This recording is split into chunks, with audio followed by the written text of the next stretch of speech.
오늘 함께 나눌 하나님의 말씀은 빌립보서 1장입니다. 빌립보서 1장 1절에서 5절 말씀 우리 함께 보도록 하겠습니다. 빌립보서 1장 1절에서 5절까지 말씀 우리 한 절씩 교독하시겠습니다.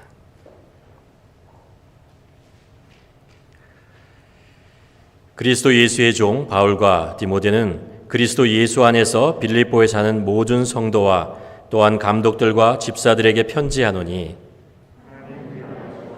주 예수 그리스도로부터 은혜와 평강이 너희에게 있을지어다. 내가 너희를 생각할 때마다 나의 하나님께 감사하며 간구할 때마다 너희 무리를 위하여 기쁨으로 항상 간구하며. 함께 읽겠습니다. 너희가 첫날부터 이제까지 복음을 위한 일에 참여하고 있기 때문이라. 아멘. 오늘부터 저희가 빌립보서를 좀 살펴보려고 합니다. 사도 바울이 쓴 성경 말씀이 여러 가지가 있는데 그 중에서 이제 옥중에서 쓴 감옥에서 쓴 편지가 있습니다. 예를 들면 이제 에베소서, 그리고 빌립보서, 골로새서, 그리고 빌레몬서 이런 거죠. 그런데 우리가 이제 빌립보서를 가만히 읽어보면요, 다른 서신서에서 느낄 수 없는 이게 좀 따뜻함이라는 게 있어요. 따뜻함. 예를 들면 이제 빌립보서 1장 8절에 보면 사도 바울이 빌립보에 있는 교인들에게 이렇게 편지를 보내며 이야기를 합니다. 내가 예수 그리스도의 심장으로 너희 무리를 얼마나 사모하는지 하나님이 내 증인이라 얘기합니다. 사도 바울이 자기 안에 있는 심장 있잖아요. 이 마음. 그 마음의 중심으로부터 내가 얼마나 여러분들을 바라보기를 원하고 만나기를 원하고 정말 기도하기를 사모하는지 여러분 이게 하나님께서 증거하십니다 라고 표현하는 것을 볼 수 있습니다. 아까 얘기한 그 옥중서신 4개 중에 에베소서와 골로새서를 잠깐 읽으면요, 그 내용이 좀 교리적이라는 걸 알 수 있습니다. 정확하게 믿음의 내용이 뭐고 그것을 어떻게 변증하고 뭐 이런 내용들, 교리적인 내용을 적고 있는데 빌립보서를 읽으면요, 그 안에 사도 바울의 개인적인 간증의 내용이 들어갑니다. 그리고 그 자신의 사역, 삶이 어떻게 하나님 앞에서 이루어지고 있는지, 그리고 빌립보 교회와 어떤 관계를 맺으면서 감사하게 되었는지, 이런 굉장히 개인적인 아주 따뜻한 이야기들을 하고 있는 것을 볼 수 있습니다. 그래서 바울의 인간적인 따뜻함을 경험할 수 있는, 느낄 수 있는 것이 바로 빌립보서 편지입니다. 그래서 제가 여러분에게 아까 인사를 했는데 한번 옆에 있는 분에게 작은 목소리 한번 인사해 보시겠습니까? 제가 예수님의 심장으로 집사님을, 장로님을 얼마나 보고 싶었는지 아세요? 이렇게 한번 축복하고 사랑합니다. 이렇게 하면 좌우를 가리켜, 잘 들으세요. 내가 예수님의 심장으로 집사님을, 옆에 계신 분 얼마나 사모했는지 아십니까? 축복하고 사랑합니다. 이렇게 한번 인사해 보시죠.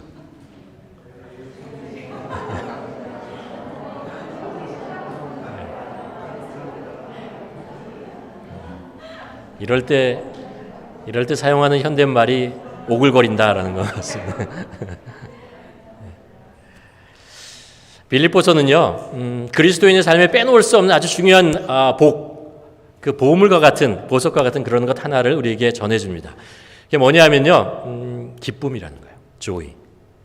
기쁨에 대한 이야기를 굉장히 많이 하고 있습니다.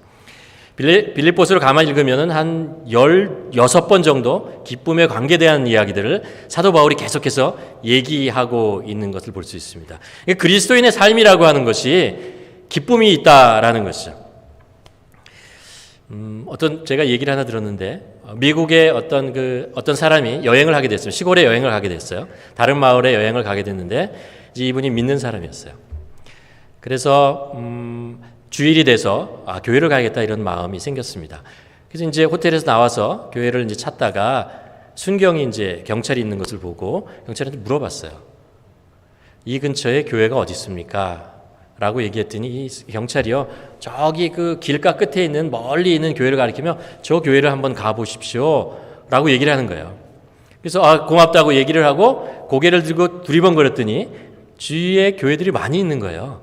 멀리 가지 않아도 그 골목골목마다 그 사거리마다 교회가 있다는 것을 알겠어요. 그래서 경찰에게 물어봤어요. 왜 저에게 이 주위에 이 많은 교회들이 있는데 왜 저기 이렇게 멀리 있는 교회를 가라고 하십니까? 라고 했더니 이 경찰이 뭐라고 하냐면요. 제가 여기서 오랫동안 일을 했는데 주일 아침에 예배를 드리고 나오는 사람들의 얼굴 표정을 보았습니다. 근데 많은 교회들이 있는데 저기 있는 저 끝에 있는 그 교회가 그 교회에서 나오는 사람들의 얼굴 표정에 기쁨이 있다라는 거예요. 그래서 아마 저 교회가 좋은 것 같습니다. 내가 교회를 다니지는 않지만 경찰 저 교회가 아무래도 좋은 교회인 것 같습니다. 많은 사람들이 예배를 드리고 나와서 기쁨의 얼굴을 하고 있다는 것을 보기 때문에 그렇죠. 여러분 어떠십니까? 예수 그리스도를 믿는다는 것, 예배를 드릴 수 있다는 것, 이런 것이 우리의 마음속에 기쁨, 감사, 이런 것이 우리에게 있지 않습니까?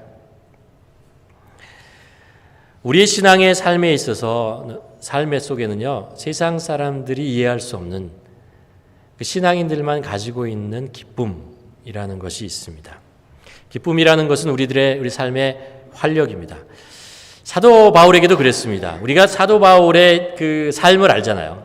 사도행전으로부터 계속 그의 삶을 알기 때문에 사도 바울의 삶이라는 게 사실 그렇게 녹록한 삶은 아니었다는 것을 알 수 있어요. 바리새인이었고 나중에 예수 그리스도를 만나고 변했고 이방인의 전도자가 되었고 그 사명을 감당하기 위해서 계속 안디옥에서부터 소아시아로 로마로 많은 지역을 다니면서 참 힘들게 살았습니다. 고달픈 시간도 있었고 핍박의 시간도 있고 그런 힘든 순간이 있었는데 그것은 우리가 보는 거죠.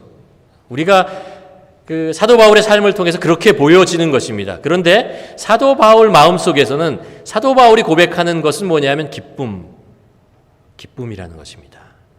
빌립보에 있는 교인들을 통해서 감사와 기쁨에 대한 이야기를 하죠. 오늘 본문 3장 3절 4절에 보면 이런 이야기를 합니다. 내가 너희를 생각할 때마다 빌립보에 있는 교인들이에요. 생각할 때마다 나의 하나님께 감사하며 간구할 때마다 기도할 때마다 너희 무리를 위하여 기쁨으로 항상 간구한다 라고 얘기합니다. 기쁨이라고 하는 것은 두 종류가 있는 것 같아요. 우리가 무엇인가 이렇게 맛있는 음식을 먹을 때 기쁘잖아요. 그리고 또 무엇인가 새로운 것을 볼 때, 좋은 것을 볼 때 이런 기쁨이 또 있습니다. 또 뭔가 이렇게 느끼고 이럴 때 있잖아요. 이럴 때 느낌이 있어요. 그러니까 기쁨이라고 하는 것이 우리의 감각으로 느끼는 기쁨이 있다는 것을 알 수 있습니다. 그래서 우리는 여행을 가고, 그렇죠? 그리고 무엇인가 경험하려고 하고, 만져보려고 하고, 느껴보려고, 들으려고, 보려고 합니다. 그러니까 그런 거 아니래도 이제 아침에 여유가 좀 있어가지고 따뜻한 커피나 티를 이렇게 손에 쥐고 이렇게 느낄 때, 따뜻함이 전해질 때, 그때 느끼는 이런 기쁨이라는 것이 우리 안에 있지 않습니까? 살면서 이런 기쁨이 우리들에게 꼭 필요합니다. 그런데 또 생각을 해보면요, 이런 감각적인 기쁨이라고 하는 것은 오래가지 못한다는 것을 알아요. 또 이 감각적인 기쁨을 더욱더 느끼려고 즐기려고 하면 할수록 우리가 그것이 뭔가 빠져 들어가는 것을 알 수 있습니다. 더 자극적이고 더 좋은 거 이렇게 따라가게 되는 것이죠. 한편 또 이런 감각적인 그 즐거움 말고 또 우리 안에 존재적으로 느끼는 그런 기쁨, 상태적으로 느끼는 그런 기쁨이 있다는 것을 알 수 있습니다. 사랑하는 가족이 있고 우정을 나눌 수 있는 친구가 있다는 것 자체로 기쁨이 있습니다. 사실 가족이 있다는 것이 기쁨도 즐거움이 있지만 사실 즐겁지 않을 때도 있어요. 불편할 때도 있어요. 스트러글이 있고 이렇게 갈등이 있고 이렇잖아요. 그렇지만 가족이 있다는 자체가 가만 생각해 보면은 기쁨이라는 것을 알 수 있습니다. 일이라는 거 있잖아요. 일할 수 있는 일터가 있다는 것도 우리의 기쁨입니다. 이것도 마찬가지입니다. 일을 한다는 것 자체가 힘들어요. 매일 꾸준히 8시간 적어도 8시간씩 일한다는 자체가 피곤하고 힘든 일이지만 내가 일할 수 있는 일터가 있다는 것 있잖아요. 그것 자체가 또 기쁨이죠. 예배를 드릴 수 있는 공간이 있다는 것 기쁨입니다. 예배를 함께 드릴 수 있는 공동체가 있다는 것은 기쁨입니다. 뭐 신앙생활을 하다 보면 갈등이 있고 부딪히는 것도 있지만 사실 그런 것들은 잠깐 있다가 사라지는 것입니다. 사실 함께 이렇게 예배 드리는 것 자체가 공간이 있다는 것, 그런 것이 기쁨입니다. 1년이 되면 이제 그 연말이 되면 성탄절 예배를 우리가 함께 이렇게 드리잖아요. 올해는 어떻게 드릴지 참 모르겠는데 성탄 예배를 드리면 이제 교회 학교에서 아이들이 나와서 축하 공연을 하고 뭐 이렇습니다. 특별히 그 유치부 아이들이 2살, 3살 뭐 이런 아이들이요. 이 앞에 나와가지고 막 이렇게 율동하고 그러잖아요. 노래하고. 그러면요. 저 뒤에 있다가 저 열광적으로 자리를 뿌리치고 앞으로 나와서 막 열광하는 사람들이 있어요. 누굽니까? 부모님들이죠. 아이들이 얼마나 노래를 잘하는가, 아니면 아이들이 율동을 얼마나 정확하는가, 그거 별로 중요하지 않아요. 둘째, 셋째고요. 자기 아이가 그 앞에 서 있다라는 것, 그 자체가 기쁜 것입니다. 감사하는 것이죠. 우리들에게 이런 기쁨이 있다라는 것입니다. 사도 바울이 얘기하고 있는 것은 그런 거죠. 감각적인 기쁨을 얘기하는 것이 아니고 내 안에 하나님께서 주신 복, 내 안에 하나님께서 주신 그것이잖아요. 설명할 수 없으시지만 그런 기쁨이 나에게 있습니다 라고 얘기합니다. 그런 기쁨은 느끼는 것보다 가만히 멈추어 서서 한번 우리의 삶을 돌아보면, 가만히 생각하고 우리 안을 쳐다보면, 그렇지, 이게 기쁨이지, 이게 감사지, 이렇게 느끼는 것입니다. 빌립보서 4장 1절에서 사도 바울이 빌립보에 있는 교인들에게 그래서 이렇게 얘기합니다. 그러므로 나의 사랑하고 사모하는 형제들, 나의 기쁨이요 면류관인 사랑하는 자들아, 이와 같이 주 안에서 서라. 빌립보에 있는 교인들을 바라보면서 그 자체가 기쁜 거예요.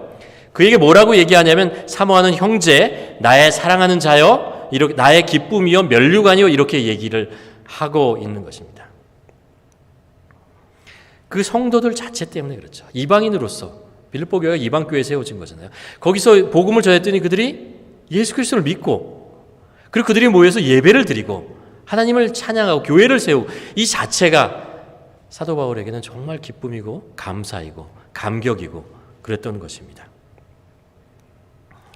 우리가 어떤 좋은 일이나 재미난 무엇을 발생해서 감각적으로 자극하는 일이 없어도요, 그냥 내가 오늘 이렇게 호흡할 수 있는 것, 내가 오늘 이렇게 걸어 다닐 수 있는 것, 내가 오늘 이렇게 예배를 드릴 수 있는 것, 내가 하나님의, 가만 생각해 보면요, 내가 하나님의 자녀, 여전히 내가 하나님의 자녀라고 하는 것, 이 자체가 우리들에게 기쁨이 되는 거죠.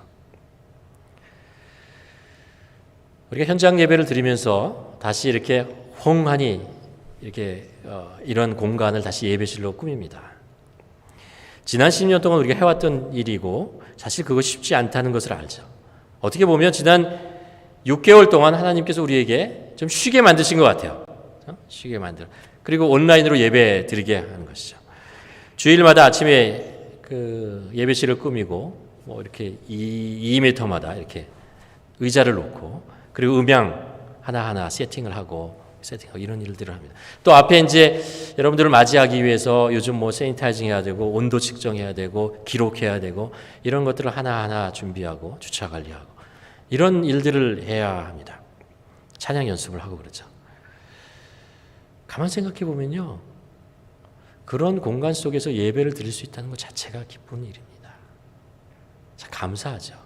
예배를 드릴 수 있는 이런 공간들이 하나님께서 우리에게 주셨다는 것이 참 기쁘고 감사합니다. 이런 일들 한 10년 하니까 그런 생각을 들어요. 어느 날 제가 만일 모든 것이 세팅이 되어 있어요. 잘 꾸며져 있는 그런 그 건물이 있는 예배실에 들어가서 예배를 드리게 될 때 어색할 것 같아요. 내가 이렇게 예배 드려도 되나? 이런 마음이 들지 않을까라는 생각합니다. 제가 이민 온 지 26년이 됐습니다. 94년도에 이민 왔는데 그때 다니던 교회가 있습니다. 처음에 오래된 교회였어요. 건물도 오래되고 예배 드리는 스타일도 굉장히 오래되었습니다. 거기서 이제 예배를 이렇게 드리고 있는데 천정을 이렇게 쳐다보는데 유난히 천정만 깨끗해요. 페인트지 잘 돼 있고. 어느 날 이렇게 예배를 드리다가 옆에 이제 교회 오래 다니신 분이 있었어요. 그래서 이렇게 천정을 바라보면서 천정이 참 깨끗하고 페인트가 잘 칠해져 있습니다 라고 얘기했더니 이 올해 그 교회를 다니시던 분이 저에게 그렇게 얘기하더라고요. 오래전에 암으로 투병하던 분이 돌아가시기 전에 마지막으로 페인팅한 것입니다 라고 얘기를 하더라고요. 내가 그런 공간 안에서 앉아서 예배를 드리고 있다는 자체가 그 예배 스타일이나 뭐 이런 것들 더 좋으면 좋죠. 그러나 그런 것 이상으로 그런 공간에서 예배를 드리고 있다는 것이 감사하고 그 참 기쁨이다라는 생각을 해보았습니다. 저는 선교사로 그 이슬람 지역에 있어 봤습니다. 짧은 시간이 한 4년이란 짧은 시간이었지만 그곳에서 예배드리는 사람이 어떻게 예배드리는지 알아요. 우리 교회 초창기에 제가 있던 곳에 가서 예배드리는 그 장소에 가보신 분이 몇 분이 있어서 아시겠지만 이게 숨어서 이게 집을 이렇게 개조해가지고 잠깐 예배드리고 그런 거잖아요. 거기에 무슨 뭐 좋은 데코레이션도 없고 아무것도 없어요. 근데 그곳에 이슬람 사람 무슬림들이 예배하러 이렇게 숨어서 이렇게 모여드는 것, 예배드리는 사람 자체가 있다는 것으로 감격이고 기쁨이고 그런 것을 경험했던 것을 기억합니다. 사도 바울이 빌립보서를 쓰면서 기쁨이라는 단어를 16번 이상 사용하게 된 이유가 바로 그것 때문에 그렇습니다. 사도 바울이 감각적으로 기뻐할 일이 없어요. 지금 이 빌립보서를 쓰고 있는 곳이 로마에 있는 감금된 상태에 있었습니다. 그에게 자유도 없었고 마음대로 사람들을 만날 수도 없고 나가 다닐 수도 없는 그런 상황 속에 있었어요. 근데 그가 기쁘다는 거죠.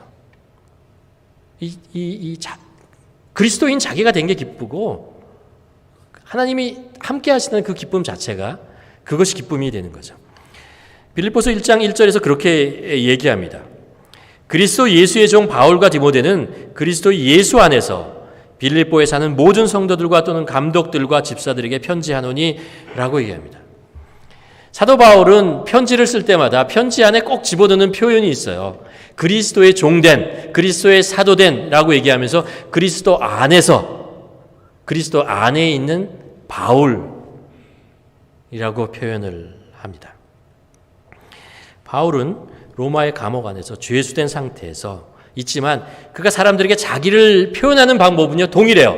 자기가 자유인이 됐든 아니 갇혀있든 자기가 흥하든 사람들이 보기에 망하든 어려운 처지에 있든 아니면 좋은 처지에 있든 상관없어요. 나는 누구냐? 그리스도 안에 있는 사람이다. 그리스도 안에 있는 바울이다 라고 얘기합니다. 그것이 바울이 자기를 표현할 수 있는 최상의 모양이고 그것이 그 바울이 하나님 앞에서 가지고 있던 사람들 앞에서 자기를 내세울 수 있는 가장 소중한 것이었기 때문에 그리스도 안에 있는 바울이라고 표현하고 있는 것입니다. 우리가 삶 속에서 외부에서 느끼는 기쁨, 아마 여러분들도 이제 이민 생활을 해봤기 때문에 많은 분들이 그런 걸 느껴보았을 것입니다. 와서 어렵게 비자를 내고 또 일을 하고 그리고 시간이 지나서 이민 수속이 되고 그래서 이민 뭐라 그러죠? 이민자가 되었을 때잖아요. 다큐멘테이션이 딱 왔을 때, 그 받았을 때 그 기쁨, 그거 있잖아요. 직장을 찾다가 어렵게 찾았는데 이제 직장을 찾았어요. 그리고 처음에 출근했을 때 그 기쁨, 새 집을 살았을 때, 뭐 이런 기쁨들이 있습니다. 이런 기쁨을 부인할 수 없는데 실제로 이런 기쁨이 그렇게 오래 가진 않아요. 그러니까 제가 이런 이야기를 들었던 것 같습니다. 하루 기쁘고 싶으면 이발을 하라. 3일을 기쁘고 싶으면요. 일주일을 기쁘고 싶으면 여행을 가라. 한 달을 기쁘고 싶으면 집을 사라. 1년을 기쁘고 싶으면 이거 잘 모르겠는데요. 결혼을 하라. 평생 기쁘고 싶으면 봉사를 하라. 뭐 이런 이야기를 들었습니다. 솔로몬이 전도서 1장 8절에서 이렇게 얘기해요. 눈으로 보아도 족함이 없고 귀로 들어도 차지 아니한다. 이게 인간이다라는 거예요. 눈으로 보는 것 잠깐 기쁘지만 오래 가지 못하는.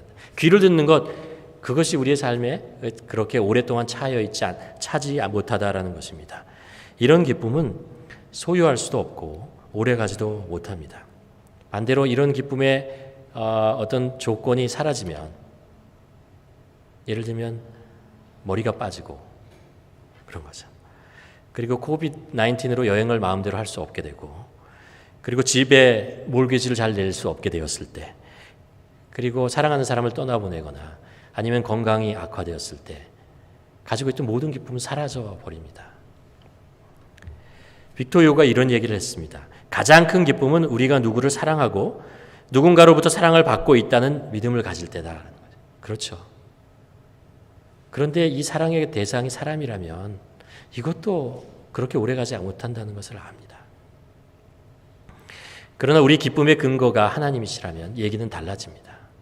우리의 기쁨의 근거를 하나님에게 둘 수 있다면, 우리의 기쁨을 하나님 안에서 누릴 수 있다면, 그러면 이것은 다른 이야기가 됩니다. 사도 바울은 외부로부터 주는 그 기쁨을 얘기하고 있는 것 아닙니다. 사도 바울이 무엇을 먹었느냐, 무엇을 보았느냐, 어디를 갔느냐, 무엇을 느꼈느냐, 무엇을 경험했느냐, 그래서 내가 얼마나 기쁘냐, 이런 이야기를 하고 있는 것이 아닙니다. 사도 바울은 주님 안에 있는 자기의 존재, 자기의 인생, 그것을 기쁨이라고 얘기하고 있는 것입니다. 그리스도 안에 있다는 것이 기쁨인 것입니다. 시편 기자가 얘기하는 것처럼 하나님의 전능자의 그늘 아래에 있다는 것이 기쁨인 것입니다. 다윗이 고백했던 것처럼 하나님이 나의 목자된 그 자체가 나에게 기쁘다라고 얘기하는 것입니다. 하나님께서 이스라엘 백성들에게 약속했던 것처럼 내가 너희 하나님이 되고 너희는 나에게 백성이 될 것이다 라는 이 자체가, 내가 누구냐, 하나님 앞에서 내가 누구냐라는 것, 그것 때문에 기뻐하고 감사하고 흔들리지 않고 빼앗기지 않고 변하지 않고 이 기쁨을, 또 다른 종류의 기쁨을 경험하며 느끼며 살아간다고 얘기하는 것이죠. 좀 이상한 이야기지만 현대인에게 이것을 좀 느끼게 할 수 있는 현실적인 비유가 이건 것 같아요. 현대인의 삶은 핸드폰 안의 삶이다. 어떻게 느낄 수 있냐고요? 핸드폰을 가지고 나갔을 때와 깜빡하고 핸드폰을 가지고 나가지 못했을 때 여러분이 느끼는 기쁨, 마음이 심정이 어떻습니까? 핸드폰만 가지고 가면 뭔가 다 가져간 것 같아요. 연락하고 싶으면 연락하고, 하고 싶으면 하고, 뭔가를 다 할 수 있을 것 같은데 핸드폰이 없는 순간 마음속에 불안이 오고 걱정이 되고 근심이 오고 이렇게 오죠. 사실 핸드폰이라는 거요, 가지고 나가도 와이파이가 안 되고 인터넷 안 되면요, 사진 찍는 거 외에 별로 할 수 있는 게 없어요. 사도 바울이 얘기하는 것 이것입니다. 그리스도의 삶은 그리스도 안에 있는 삶이다. 그리스도 안에서 느끼는 그 평안과 기쁨, 그것을 누리는 것이 그리스도인의 삶이다라고 얘기합니다. 바울은 인생 동안에 긴 여행 많이 했습니다. 낯선 곳으로 갔고 위험한 곳으로 갔고 어려운 곳으로 많이 갔습니다. 그러나 예수 그리스도 안에 있기 때문에 갈 수 있었습니다. 바울이 깨달은 기쁨의 비밀이 이것입니다. 내가 지금 예수 그리스도 안에 있다라는 것입니다. 내가 어디를 가도 나는 그리스도 안에 있다라는 것입니다. 이 비밀을 깨달았어요. 이것이 사도 바울에게는 기쁨의 비밀이었습니다. 우리는 지금까지 그 믿음의 여정이라는 이야기를 가지고 많은 이야기를 했습니다. 십자가의 은혜라는 게 있잖아요. 부활의 생명이라는 것이 있잖아요. 성령님이 우리 안에 계신 능력입니다. 이것은 하나님께서 우리에게 주신 선물입니다. 우리 안에 주신 선물입니다. 예수 그리스도 안에서 우리가 놓칠 수 없는 거예요. 우리가 어떻게 얻어내는 것이 아니고 빼앗은 것이 아니고 하나님께서 우리에게 주신 것입니다. 선물로. 그러니까 이것은 약속이기 때문에 하나님께서 우리에게 주신 것이기 때문에 빼앗길 수 없는 것입니다. 생명이라는 것, 부활이라고 하는 것, 이런 거죠. 성령님이라는 것, 이것은 빼앗길 수 없는 거예요. 그리스도 안에서 우리가 가지고 있는 거예요. 존재적으로 가지게 된 것입니다. 그게 하나님의 자녀가 되었다라는 것을 얘기합니다. 그것이 우리에게 기쁨입니다. 감사가 되는 거죠. 또 하나 빌립보서는 예수를 믿는 그리스도인이 경험하는 차원이 다른 또 다른 기쁨에 대한 이야기를 합니다. 그게 뭐냐면요, 다른 사람을 위해서 복음의 통로가 되는 기쁨입니다. 힘들고 어려워도 내가 다른 사람들에게 복음을 전하는 그런 어떤 툴이 되는 거예요. 통로가 되는 것에 느끼는 그 감사라는 것이 있다고 얘기합니다. 바울이 누리는 또 다른 기쁨은 이것입니다. 복음을 전하며 겪는 고난 속에 임하는 하나님이 주시는 기쁨이 있다는 거예요.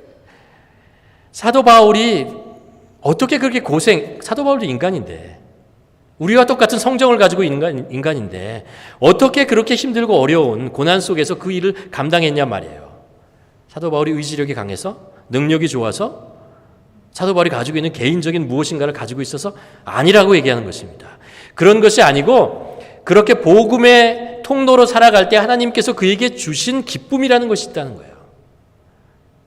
그것을 누리고 있었기 때문에 사도 바울이 그 어려운 일들을 감당할 수 있다라고 얘기하고 있는 것입니다. 오늘 빌립보 교회가 세워진 것이 사도 바울이 2차 선교 여행을 갔을 때입니다. 사도행전 이제 15장부터 시작되는 이야기인데요. 사도 바울이 이제 선교 여행을 시작을 합니다. 사도행전 15장부터 시작되는데, 사실 이게 1차 선교 여행과 다르게 2차 선교 여행은요, 고난의 연속이었어요. 참 힘들었어요. 처음 시작할 때부터 1차 여행에 같이 했던, 어떻게 보면 자기 믿음의 선배 바나바, 같이 가려고 했는데 서로 부딪히죠. 말다툼을 하게 됩니다. 마가를 데려가느냐 안 데려가느냐 이런 것 때문에 부딪히고 심하게 싸워서 갈라져요. 그래서 바나바가 아닌 다른 사람을 데리고 같이 가게 됩니다. 그리고 나서 이제 여행을 떠나고 소아시아로 갑니다. 거기서 믿음의 아들인 디모데를 만나죠. 그리고 디모데와 함께 소아시아적 버가마와 에베소와 이런 지역을 다니는데요. 전도가 안 돼요. 복음이 잘 전해지지 않아요. 사도 바울이 나중에 뭐라고 고백하냐면요, 성령님께서 예수 그리스도의 영이 복음을 전하는 것을 막고 계신다라고 얘기할 정도로 복음이 전해지지 않습니다. 소아시아 이곳저곳을 다니다가 마지막에 끝으로 밀려서 서북쪽 끝에 있는 버가마라는 곳을 갑니다. 드로아라는 곳을 갑니다. 그곳에 거쳐서 이게 어떻게 된 거지? 씨름하고 있을 때 환상을 보게 됩니다. 마게도니아, 그 에게의 그 서쪽 너머에 있는 그곳에 있는 보이는 사람들이 환상으로 나타나서 우리에게 와서 복음을 전해달라라는 이야기를 듭니다. 그리고 그곳으로 가요. 거기서 첫 번째 만난 도시가 빌립보예요. 빌립보 도시에서 복음을 전하는데, 그곳에 자주 장사 루디아를 만나고, 그리고 그곳에서 복음을 전하고 이럴 때 어떤 그 귀신 들린 여종이 있었습니다. 그 사람을 이렇게 귀신을 쫓아내 버립니다. 놀라운 역사를 이루죠. 근데 그것 때문에 감옥에 갇히게 돼요. 그래서 옥고를 치르게 되는 것이죠.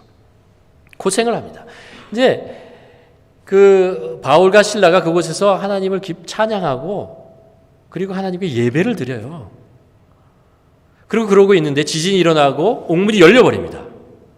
간수가 그것을 이렇게 보고 있다, 졸고 있다 이렇게 딱 보다가 죄수들이 다 도망갔으면 어떻게 하지? 라는 두려운 마음이 들어옵니다. 그래서 자살하려고 그러죠.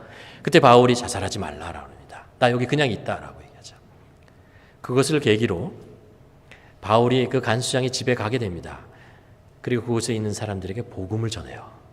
그리고 가족들이 모두 이방인이 복음을 받아들이는 그런 역사를 경험하게 됩니다. 이게 바울이 고난을 받으면서도, 어려움을 당하면서도 그것을 고난이라고 얘기하지, 고통이라고 얘기하지 않고 계속해서 기쁨으로 하나님을 예배하고 찬양하고 나갈 수 있는 이유입니다. 하나님께서 나를 복음의 통로로 사용하시고 내 삶이 어렵고 힘들어도, 그것을 통해서 하나님께서 새로운 사람에게 복음이 전달되어지고 예수 그리스도를 만나고 변화되는 모습을 보게 되는 것입니다. 그게 기쁜 거죠. 그게 감사한 것입니다. 복음을 전하는 것이 쉽지 않고 그 안에 고난과 어려움이 있지만요, 그렇게 되는 것입니다. 사도 바울은 참 많이 경험했어요. 복음을 전하고요, 사람들이 그것을 위해서 변화되는 거죠. 힘들고 어려운 사람들이 사도 바울에 가서 기도해주고 위로해 줄 때 그 지쳐있는 사람이 회복되고 치료되고 일어나고 이러는 것을 봅니다. 복음의 현장에 나아갔을 때 성령님이 역사하시는 것을 보고, 그리고 하나님의 보호하심을 경험하게 되는 거죠. 사도 바울이 그게 기쁨이고 감사고, 그래서 기쁨이라는 이야기를 하게 되는 것입니다. 4절 5절에서 오늘 본문에서 이렇게 이야기합니다. 너희 무리를 위하여 기쁨으로 항상 간구함은 너희가 첫날부터 이제까지 복음을 위한 것에 참여하고 있기 때문이다 라고 얘기를 합니다. 빌립보 교회에 처음 가서 복음을 전한 사람이 누구라고요? 사도 바울이에요. 그리고 그들이 교회를 세우고 성장하는 것을 사도 바울이 봤어요. 그래서 오늘 본문에서 그렇게 얘기를 하죠. 기쁨이 있다라는 것입니다. 사실 조금 전에 말씀드렸지만 사도 바울이 빌립보 교회를 세울 때 옥고를 치렀잖아요. 감옥에 복음을 전하는 것 때문에 그 귀신 들린 사람을 고쳐줬다는 것 때문에 감옥에 들어갑니다. 그리고 지금 빌립보서를 쓰고 있는 이 편지를 쓰고 있는 상황 자체도 사도 바울은 감금되어 있는 상태에서 썼습니다. 그런데 빌립보서를 바라보면서 사도 바울이 감사의 편지를 쓰고 있는 것입니다. 이 편지를 쓰게 된 배경은 이렇습니다. 이 편지를 쓸 때가 아마 그 주후 AD 아마 62년, 63년 정도 되었을 것 같습니다. 이 편지를 누구를 통해서 빌립보 교회에 전달하냐 하면 에바브로디도라는 사람을 통해서 보내요. 에바브로디도가 누구냐 하면요. 사도 바울이 로마에 감금되었다는 소식을 빌립보에 있는 교인들이 듣게 돼요. 그러니까 안타깝잖아요. 자기 믿음의 아버지 같은 사람인데. 그래서 어떻게 좀 도와줄 방법이 없을까라고 고민을 하다가 그들이 이제 헌금을 합니다. 헌금을 하고 그리고 에바브로디도를 통해서 이 헌금을 전달해 줍니다. 사도 바울에게. 그러면서 에바브로디도에게 가서 바울이 어려운 상황에 있으니까 사도를 좀 도와줘라. 섬겨줘라 라고 에바브로디도를 보내요. 그래서 왔어요. 그 헌금을 가지고. 근데 에바브로디도가 이 로마에 와서 병에 걸려요. 중병에 걸려서 아파요. 심하게 아픕니다. 이 소식이 빌립보로 전달되어졌어요. 빌립보에 있는 성도들이, 교회에 있는 성도들이 그 얘기를 듣고 가슴이 아팠습니다. 걱정이 생겼어요. 어떻게 하지? 이런 생각을 하게 되었습니다. 근데 그 소식을 사도 바울이 또 다시 들었어요. 에바브로디도가 아프다는 것을 알고 빌립보에 있는 교인들이 그것을 근심하고 있다는 얘기를 들었어요. 사도 바울이 그럼 어떻게 하지? 그러다가 에바브로디도가 그 중병이 나았습니다. 그래서 에바브로디도에게 편지를 써보내는 거죠. 그래서 이것을 가지고 가서 다 괜찮다, 감사하다, 고맙다 이런 이야기를 전해주는 것이 빌립보서입니다. 왜 사도 바울이 빌립보서 쓰면서 감사하냐 하면 이런 거예요. 처음에 사도 바울이 복음을 전할 때 이들은 이방인이었고 예수님을 모르고 하나님을 몰랐던 사람들이에요. 근데 복음을 듣고 이들이 조금씩 걸음마를 시작하는 거죠. 믿음의 걸음마를 시작하고 교회를 세우고 있는 모습을 보았어요. 근데 어느새 이들이 성장하고 믿음이 자라서 이 바울이 힘들고 어렵다고 하니까 이렇게 헌금을 모아서 선교 헌금을 보내온 거죠. 그뿐만 아니라 에바브로디도를 보내는 거죠. 마치 선교팀을 보내는 것처럼. 보내가지고 사도 바울을 사역을 좀 도와주라라는 이야기를 하는 것입니다. 이것을 보니까 너무 기쁜 거예요. 야, 이들의 빌립보에 있는 교인들이 이렇게 성장했고 이 교회가 이렇게 성장했구나라는 것을 보고 기쁘고 감사해서 그것을 편지로 그것을 표현하는 것입니다. 이게 기쁨이죠. 여러분 혹시 여러분이 전도했던 사람 있습니까? 복음을 이렇게 전했던 사람, 그분이 이렇게 복음을 받아들이고 변화되고 성장하고 이런 것들을 한번 경험해 보셨습니까?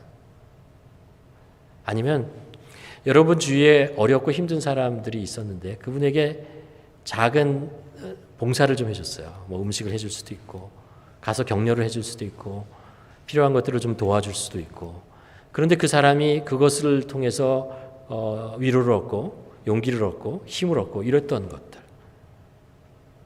여러분의 작은 봉사와 애씀과 수고를 통해서 어떤 사람들이 일어나고 성장하고 이런 것을 보신 적이 있습니까? 이게 우리에게 큰 기쁨이에요. 제가 교회에서 이제 자라고 교회에서 계속 있었기 때문에 여러 가지 교회에서 뭐 여러 부서에서 한번 그 봉사할 수 있는 기회가 있었습니다. 모든 것이 귀해요. 모든 것이 감사한 일인데요. 그 중에 교회 학교 교사를 했던 기억이 잊을 수가 없어요. 뭐 어린아이, 조그만 아이들은 이제 가르쳤는데 그 아이들과 함께 생활했던 것들이 정말 기억이 납니다. 그리고 특별해요. 그 아이들이 나중에 교사 안 하고 나서도 그 아이들이 이렇게 성장하는 거 보고 뭐 공부하러 성장해서 뭐 대학을 들어가든 아니면은 뭐 직장 생활을 하든 결혼을 하고 자식을 애를 낳고 이런 걸 보면요 얼마나 신기한지 신기할 뿐만 아니라 기뻐요. 잘하는 거고. 여러분 한번 기회가 있으면 교회 뭐 여러 가지 봉사 여러분 꼭 좀 했으면 좋겠어요. 봉사하는 기쁨이 있거든요. 교학교 교사를 한 1년 아니면 2년 정도 한번 해보시기 바랍니다. 어린아이들 한번 봉사해보면요. 어린아이들하고 매주 씨름한다는 것이 쉽지 않아요. 정말 천방지축. 그렇지만 평생 기억납니다. 평생 기쁨이 됩니다. 그 아이들이 자라고 이런 모습을. 그게 참 기쁨이고 감사라는 것을 알 수 있습니다. 사도 바울은 이런 기쁨이 있었어요. 그리고 이런 기쁨을 빌립보에 있는 교인들이 같이 나누기를 바랐어요. 너희들도 이런 기쁨을 좀 여러분 때문에 내가 얼마나 기쁜지 아십니까? 라는 이야기를 하는 거죠. 그리고 여러분도 그런 기쁨을 좀 같이 나누었으면 좋겠습니다. 라고 얘기를 하는 거죠. 믿음의 공동체 안에서 아니면 세상 속에서 믿음의 사람으로 살 때 느끼는 어떤 특권입니다. 우린 요즘 참 기쁨의 소식을 듣기 어려운 상황 속에 사실 살고 있습니다.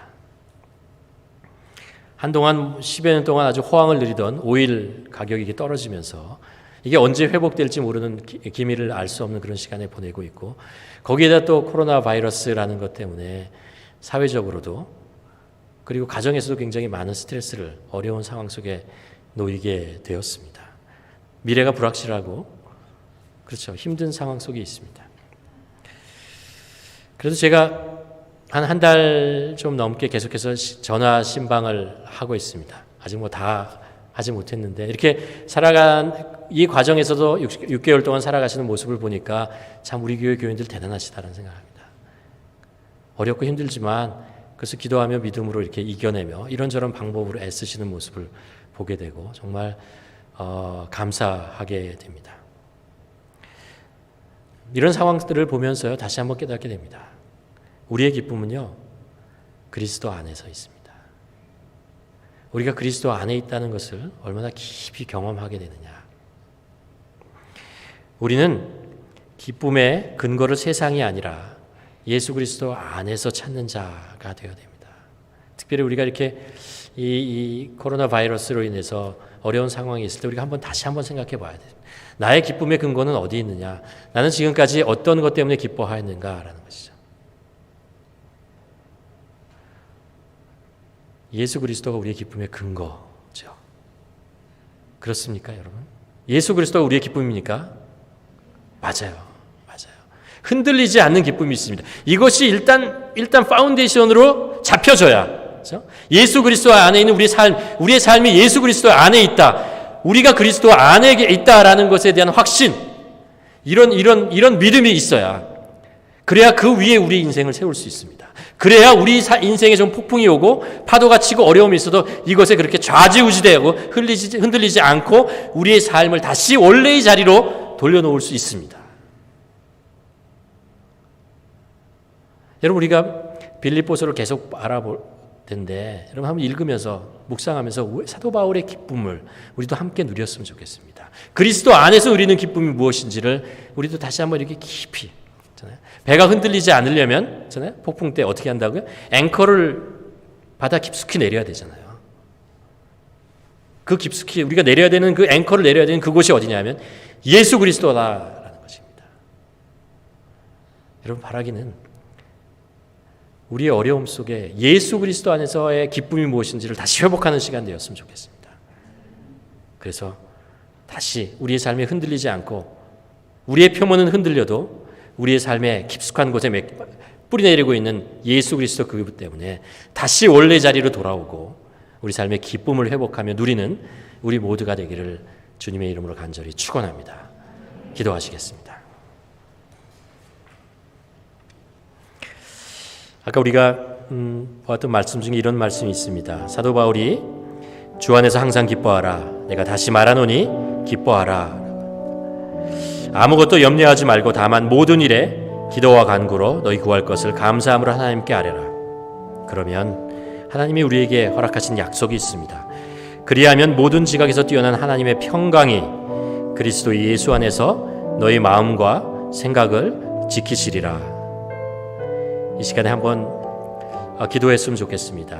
우리가 감각적으로 느끼는 세상에서 얻는 그런 기쁨이 아니고 그리스도 안에서 기쁨을, 그리스도 안에 있는 기쁨을 우리가 회복하게 하여 주시옵소서. 그 기쁨에 그리스도 안에서 우리의 삶에 뿌리를 내리고 그 기쁨으로 살아가는 저희들 되게 하여 주시옵소서. 그리고 하나님께서 우리에게 주시는 평강과 그리고 감사를 회복하는 저희들 되게 하여 주시옵소서. 함께 기도하는 시간을 갖기를 원합니다.